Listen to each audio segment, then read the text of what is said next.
Now Jacob heard that Laban's sons were saying, "Jacob has taken away all that belonged to our father and built all this wealth at our father's expense." And Jacob saw from the countenance of Laban that his attitude toward him had changed. Then the Lord said to Jacob, "Go back to the land of your fathers and to your kindred, and I will be with you." So Jacob sent word and called Rachel and Leah to the field where his flocks were, and he told them, "I can see from your father's countenance that his attitude toward me has changed, but the God of my father has been with me. You know that I have served your father with all my strength. And although he has cheated me and changed my wages 10 times, God has not allowed him to harm me. If he said, 'The speckled will be your wages,' then the whole flock bore speckled offspring. If he said, 'The streaked will be your wages,' then the whole flock bore streaked offspring. Thus God has taken away your father's livestock and given them to me. When the flocks were breeding, I saw in a dream that the streaked, spotted, and speckled males were mating with the females. In that dream, the angel of God said to me, 'Jacob,' and I replied, 'Here I am.' 'Look up,' he said, 'and see that all the males that are mating with the flock are streaked, spotted, or speckled, for I have seen all that Laban has done to you. I am the God of Bethel, where you anointed the pillar and made a solemn vow to me. Now get up and leave this land at once, and return to your native land.' And Rachel and Leah replied, 'Do we have any portion or inheritance left in our father's house? Are we not regarded by him as outsiders? Not only has he sold us, but he has certainly squandered what was paid for us. Surely, all the wealth that God has taken away from our father belongs to us and to our children. So do whatever God has told you.' Then Jacob got up and put his children and his wives on camels, and he drove all his livestock before him, along with all the possessions he had acquired in Paddan Aram, to go to his father Isaac in the land in Canaan. Now, while Laban was out shearing his sheep, Rachel stole her father's household idols. Moreover, Jacob deceived Laban the Aramean by not telling him that he was running away. So he fled with all his possessions, crossed the Euphrates, and headed for the hill country of Gilead. On the 3rd day, Laban was informed that Jacob had fled. So he took his relatives with him, pursued Jacob for 7 days, and overtook him in the hill country of Gilead. But that night, God came to Laban the Aramean in a dream and warned him, "Be careful not to say anything to Jacob, either good or bad." Now Jacob had pitched his tent in the hill country of Gilead when Laban overtook him, and Laban and his relatives camped there as well. Then Laban said to Jacob, "What have you done? You have deceived me and carried off my daughters like captives of war. Why did you run away secretly and deceive me without even telling me? I would have sent you away with joy and singing, with tambourines and harps. But you did not even let me kiss my grandchildren and my daughters goodbye. Now you have done a foolish thing. I have power to do you great harm, but last night the God of your father said to me, 'Be careful not to say anything to Jacob, either good or bad.' Now you have gone off because you long for your father's house, but why have you stolen my gods?" "I was afraid," Jacob answered, "for I thought you would take your daughters from me by force. If you find your gods with anyone here, he shall not live. In the presence of our relatives, see for yourself if anything is yours, and take it back." For Jacob did not know that Rachel had stolen the idols. So Laban went into Jacob's tent, then Leah's tent, and then the tents of the 2 maidservants, but he found nothing. Then he left Leah's tent and entered Rachel's tent. Now Rachel had taken Laban's household idols, put them in the saddlebag of her camel, and was sitting on them. And Laban searched everything in the tent, but found nothing. Rachel said to her father, "Sir, do not be angry that I cannot stand up before you, for I am having my period." So Laban searched, but could not find the household idols. Then Jacob became incensed and challenged Laban.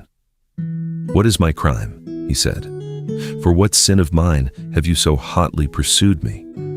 You have searched all my goods. Have you found anything that belongs to you? Put it here before my brothers and yours, that they may judge between the 2 of us. I have been with you for 20 years now. Your sheep and goats have not miscarried, nor have I eaten the rams of your flock. I did not bring you anything torn by wild beasts. I bore the loss myself, and you demanded payment from me for what was stolen by day or night. As it was, the heat consumed me by day and the frost by night, and sleep fled from my eyes.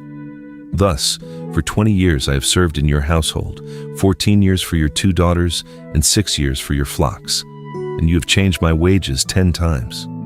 If the God of my father, the God of Abraham and the fear of Isaac had not been with me, surely by now you would have sent me away empty-handed. But God has seen my affliction and the toil of my hands, and last night he rendered judgment. But Laban answered Jacob, These daughters are my daughters, these sons are my sons, and these flocks are my flocks. Everything you see is mine. Yet what can I do today about these daughters of mine or the children they have borne? Come now, let us make a covenant, you and I, and let it serve as a witness between you and me. So Jacob picked out a stone and set it up as a pillar. And he said to his relatives, Gather some stones. So they took stones and made a mound, and there by the mound they ate. Laban called it Jegar-Sahadutha, and Jacob called it Gilead. Then Laban declared, This mound is a witness between you and me this day. Therefore the place was called Gilead. It was also called Mizpah, because Laban said, May the Lord keep watch between you and me when we are absent from each other. If you mistreat my daughters or take other wives, although no one is with us, remember that God is a witness between you and me. Laban also said to Jacob, Here's the mound, and here's the pillar I have set up between you and me. This mound is a witness, and this pillar is a witness, that I will not go past this mound to harm you, and you will not go past this mound and pillar to harm me. May the God of Abraham and the God of Nahor, the God of their father, judge between us. So Jacob swore by the fear of his father Isaac. Then Jacob offered a sacrifice on the mountain and invited his relatives to eat a meal. And after they had eaten, they spent the night on the mountain. Early the next morning, Laban got up and kissed his grandchildren and daughters and blessed them. Then he left to return home. Jacob also went on his way, and the angels of God met him. When Jacob saw them, he said, This is the camp of God. So he named that place Mahanaim. Jacob sent messengers ahead of him to his brother Esau in the land of Seir, the country of Edom. He instructed them, You are to say to my master Esau, Your servant Jacob says, I have been staying with Laban and have remained there until now. I have oxen, donkeys, flocks, men servants, and maid servants. I have sent this message to inform my master so that I may find favor in your sight. When the messengers returned to Jacob, they said, We went to your brother Esau, and now he is coming to meet you, he and 400 men with him. In great fear and distress, Jacob divided his people into 2 camps, as well as the flocks and herds and camels. He thought, If Esau comes and attacks one camp, then the other camp can escape. Then Jacob declared, O God of my father Abraham, God of my father Isaac, the Lord who told me, Go back to your country and to your kindred, and I will make you prosper. I am unworthy of all the kindness and faithfulness you have shown your servant. Indeed, with only my staff, I came across the Jordan. But now I have become 2 camps. Please, deliver me from the hand of my brother Esau, for I am afraid that he may come and attack me, and the mothers and children with me. But you have said, I will surely make you prosper, and I will make your offspring like the sand of the sea, too numerous to count. Jacob spent the night there, and from what he had brought with him, he selected a gift for his brother Esau. 200 female goats, 20 male goats, 200 ewes, 20 rams, 30 milk camels with their young, 40 cows, 10 bulls, 20 female donkeys, and 10 male donkeys.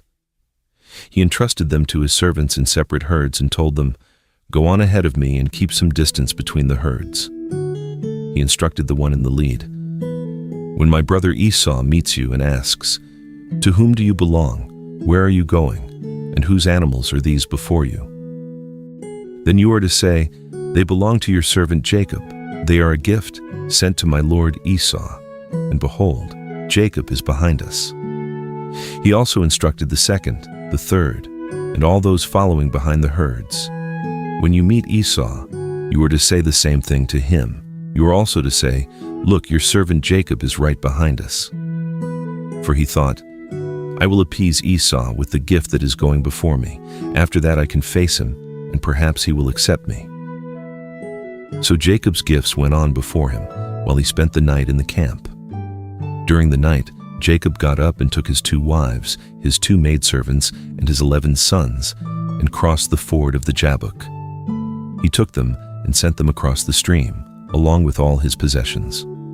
So Jacob was left all alone, and there a man wrestled with him until daybreak.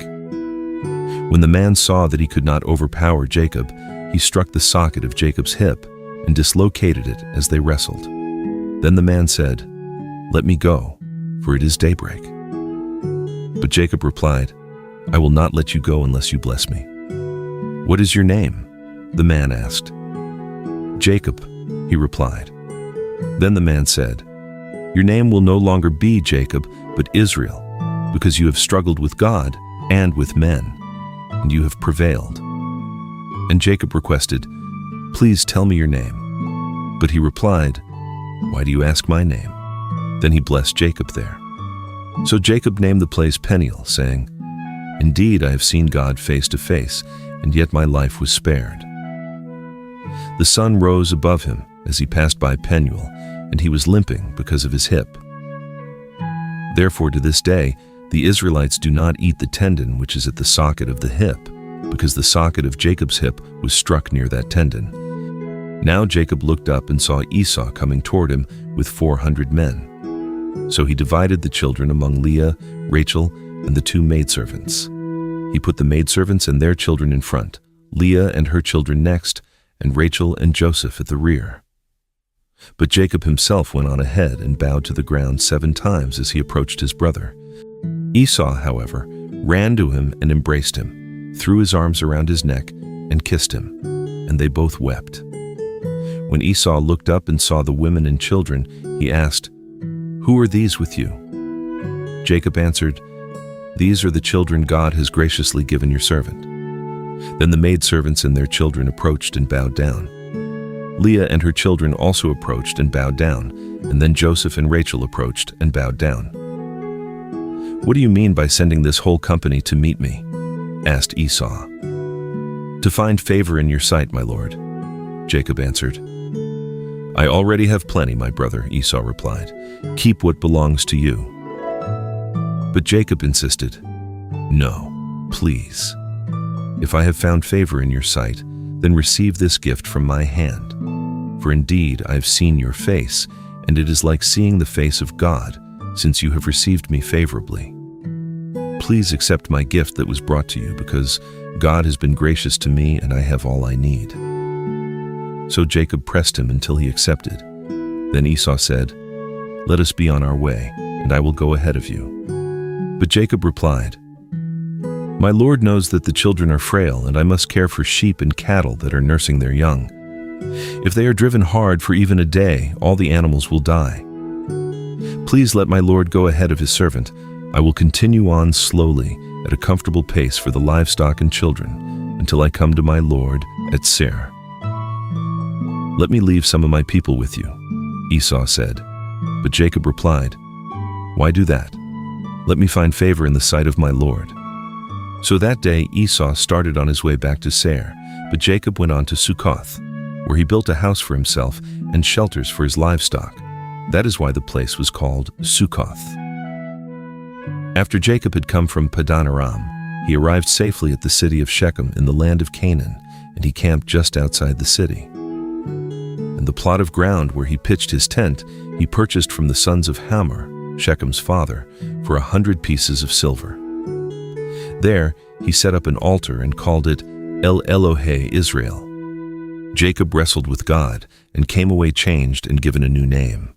God still meets us and makes us new in Jesus. Follow for more scripture.